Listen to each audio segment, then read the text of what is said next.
Au Golden Globe en 1991, Gérard Depardieu aurait agressé sexuellement Julia Roberts. Le Monde raconte cette soirée où il l'aurait embrassée de force.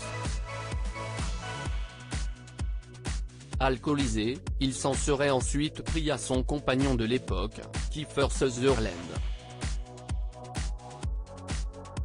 Il était attendu comme un monstre du cinéma. Il sera reparti avec une image écornée. Le Monde a publié une longue enquête sur le début de la carrière internationale de Gérard Depardieu. C'était au début des années 1990, après son rôle dans Cyrano de Bergerac. Je sens que le problème, pour eux, c'est moi. Je suis trop gros et je fume. Ça les gêne. Mais quand les spectateurs américains verront le film, ils comprendront que je suis comme eux, aurait-il dit à son agent de l'époque. Nommé pour le prix du meilleur acteur, Gérard Depardieu aurait eu un geste déplacé avant la cérémonie, lors des Golden Globes. Après son discours de remerciement, il aurait retrouvé Julia Roberts.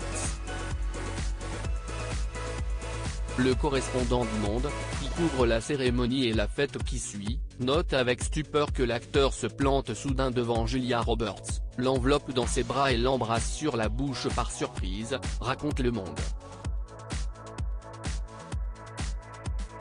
À l'époque en couple avec Kiefer Sutherland, l'actrice n'aurait pas réagi pas. L'acteur, lui, aurait interpellé Gérard Depardieu qui a déjà largement abusé du vin et du champagne. Le comédien français lui aurait alors répondu « Ne t'en fais pas, je connais ton père ». Il parlait alors de Donald Sutherland, avec lequel il a joué dans le film 1900.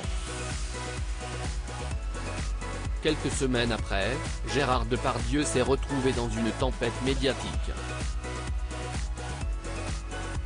Gérard Depardieu est mis en examen dans les colonnes du Time, il aurait ensuite tenu des propos sur le viol.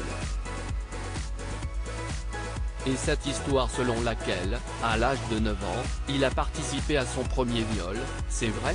Oui, admet-il. Et, ensuite, il y a eu plusieurs viols? Oui, reconnaît-il, mais c'était normal dans ces circonstances. Ça fait partie de mon enfance, écrivait le journaliste. Accusé par Charlotte Arnoult, Gérard Depardieu a été mis en examen l'acteur le 16 décembre 2020 pour viol et agression sexuelle et a été placé sous contrôle judiciaire. Dans les colonnes de Mediapart, 13 femmes ont pris la parole pour accuser le monstre du cinéma français de gestes et de comportements déplacés. Dans l'attente d'une décision de justice, il reste présumé innocent des faits dont il est accusé.